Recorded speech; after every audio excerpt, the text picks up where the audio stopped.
கர்த்தருடைய நாமத்துக்கு ஸ்தோத்திரம் உண்டாவதாக. நாம் எதை அருவருப்போம்? ஏதாவது சாப்பாட்டில் விழுந்துச்சுனாலோ, அது பூச்சி ஏதோ ஒரு புழு மாதிரி நின்றானா நம்மளுக்கு அருவருப்பாக இருக்கும் இல்லையா?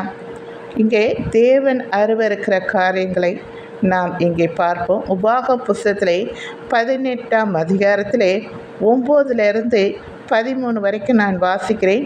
உன் தேவனாகிய கர்த்தர் உனக்கு கொடுக்கும் தேசத்தில் நீ போய் சேரும்போது அந்த ஜாதிகள் செய்யும் அருவருப்புகளின்படி செய்ய கற்றுக்கொள்ள வேண்டாம். தன் மகனையாவது மகளையாவது தீக்கடக்க பண்ணுகிறவனும், குறி சொல்லுகிறவனும், நாள் பார்க்கிறவனும், அச்சனை பார்க்கிறவனும், சூனியக்காரனும், மந்திரவாதியும், சன்னத்துக்காரனும், மாயவித்தைக்காரனும், செத்தவர்களிடத்தில் குறி கேட்கிறவனும் உங்களுக்குள்ளே இருக்க வேண்டாம். இப்படிப்பட்டவைகளை செய்கிறவன் எவனும் கர்த்தருக்கு அருவருப்பானவன். இப்படிப்பட்ட அருவருப்புகளின் நிமித்தம் உன் தேவனாகிய கர்த்தர் அவர்களை உன் முன்னின்று துரத்தி விடுகிறார். உன் தேவனாகிய கர்த்தருக்கு முன்பாக நீ உத்தமனாய் இருக்க கடவாய் என்று இங்கே சொல்லப்பட்டிருக்கிறது. எனக்கு அன்பானவர்களை, இங்கே கிறிஸ்தவ மத்தியிலும் இந்த நாள் நேரம் பார்க்கறது, இப்படியாக ஜோசியம் பார்க்கறது, இப்படிப்பட்ட அருவருப்புகளை எல்லாம் செய்து கொண்டு இருக்கிறீர்கள்.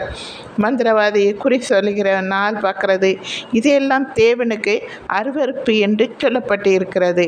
நீங்கள் மறுபடியும் சொல்லுகிறேன், இப்படிப்பட்ட காரியங்களை நீங்கள் செய்யாதபடி பாருங்கள். உங்களுக்குள்ளே அது இருக்க வேண்டாம் என்று இங்கே ஆண்டவர் தெளிவாக இந்த வசனத்திலே சொல்லப்பட்டு இருக்கிறது. சரிங்களா? இனி இப்படிப்பட்ட காரியங்களை இருந்து விலகுங்கள். எல்லா நேரமும் எல்லா நாளும் நல்லதே என்று கடவுளிடம் எல்லாவற்றையும் ஒப்பு கொடுத்து, கர்த்தர் எனக்காக யாவும் செய்து முடிப்பார், அவர் செய்தால் எல்லாமே நல்லதாக தான் இருக்கும் இல்லையா? எந்த நேரம் எதுவும் பார்க்காம ஆண்டவர்கிட்ட பொறுப்பை கொடுத்துட்டு நீங்கள் எல்லா வேலையும் செய்யுங்க. இப்படிப்பட்ட காரியங்கள் மற்றவர்களைப் போல அப்படி செய்யாதீர்கள் என்று இங்கே தெளிவாக சொல்லப்பட்டிருக்கிறது. அதனால் இதுக்கு கீழ்ப்படிந்து நடங்க. சரிங்களா? தேங்க்யூ.